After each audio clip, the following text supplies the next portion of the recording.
So I've been doing some work on the shaking chevron sluice box. I added these side thingies that channels the water down, and I get much better agitation. I've also changed the mat design a little bit. So the mat is now 7 chevrons, but with a steeper angle here than here. And so I get better shedding of the light material from here and less aggressive shedding here, which is good. Improved a little bit the water system. I had a flaky connection here, so I've epoxied on something better. It's just a straight nipple. Put this on here like that. This is how I usually run it, just like that. This will run off of 2 gallons of water, which is extremely important for me in the desert. So I can carry, I can carry 10, 12 gallons in the back of my truck per day. So I can fill this maybe 4 or 5 times. And that's about all of the energy I have anyway. So there's the water running. I lied to you. It takes 3 gallons of water. Okay.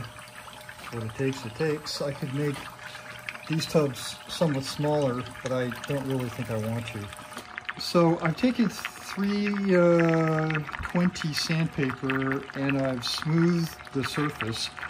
You might notice that I've also cut a little bit different of a channel here.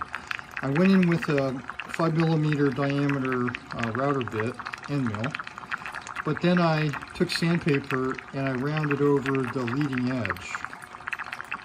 The edge farthest that way of the first 3 grooves, and I get a little bit better shedding of the unwanted heavy black sands by doing that. And these 4 grooves are just grooves, so I haven't shaped the groove at all.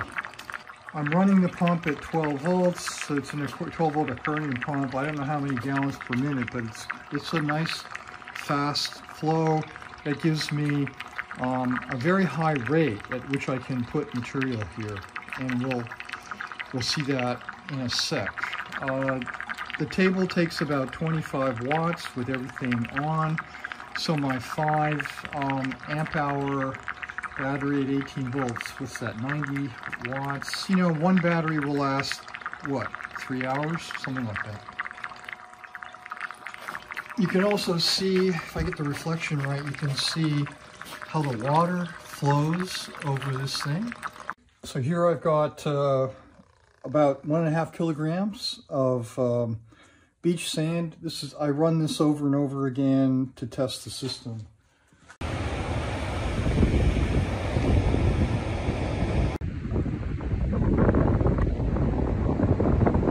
I spike it with a little bit of gold that's in here. I just run it over and over again through the system when I'm testing. I'll mix this up real well and I'll run it through the system.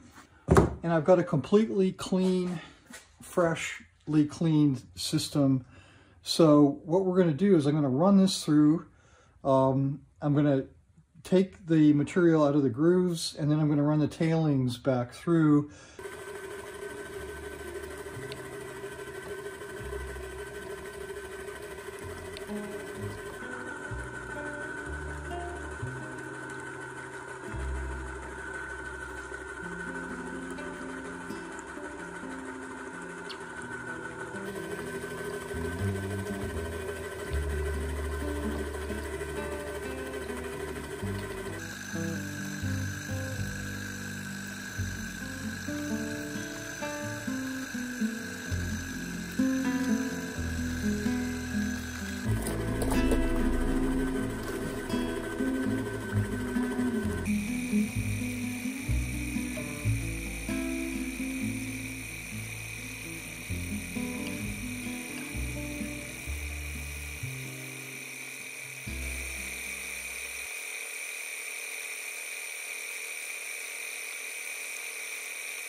there's the gold that we caught in the first 3 grooves.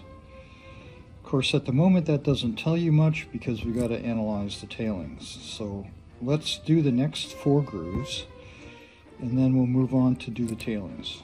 4, 5, 6, and 7.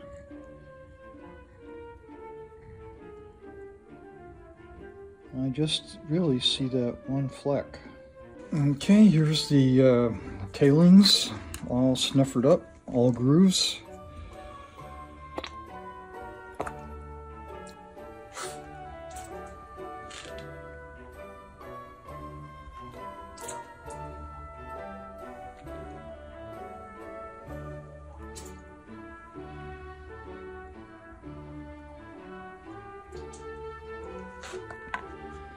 And let's see what we got.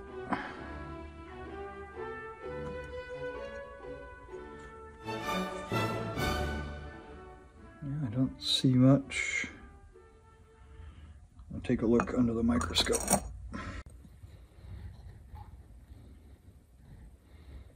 So this is the tailings, all the grooves.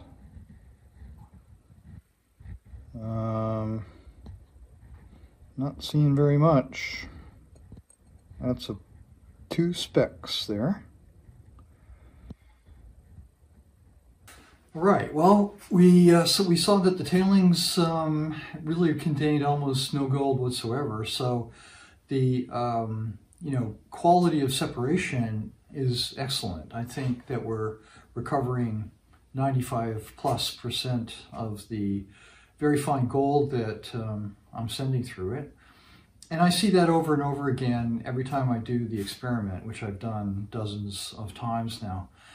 The rate of separation is very high. I can run, probably I'll be able to run 50 to 100 kilograms per hour in the field, which for a 1 square foot table is a huge rate of material flow. So, and it takes 3 gallons of water to run. And so I can throw 10, 12 gallons in the back of my truck and have fun all day with this thing in 3 or 4 different locations. So very happy with the performance. Thanks so much for watching. It's been a pleasure as usual. Bye-bye.